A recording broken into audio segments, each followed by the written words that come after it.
Magic নম্বর 21 দেখুন বন্ধুরা, Microsoft এক্সেলে যখন আমরা কোনো ফর্মুলা ইউজ করি এবং ফর্মুলা ইউজ করার পর দেখুন যখন একটি লং শিট থাকে এক্ষেত্রে দেখুন এখানে টোটাল অ্যামাউন্ট রয়েছে।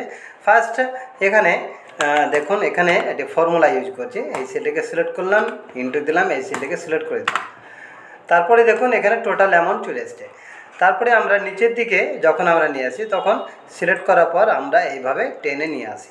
দেখুন এই কাজটি খুব সহজে হয়ে যাবে।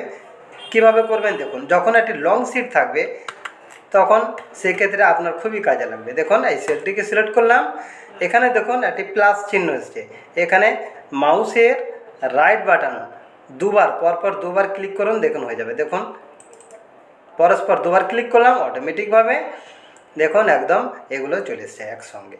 তো আশা করি এই ভিডিওটি আপনার খুবই কাজে লাগবে। এরকম অসংখ্য টিপস পেতে আমার চ্যানেলটি সাবস্ক্রাইব করুন, লাইক শেয়ার ও কমেন্ট করুন এবং নিয়মিত ভিডিও পেতে নোটিফিকেশান অন করুন।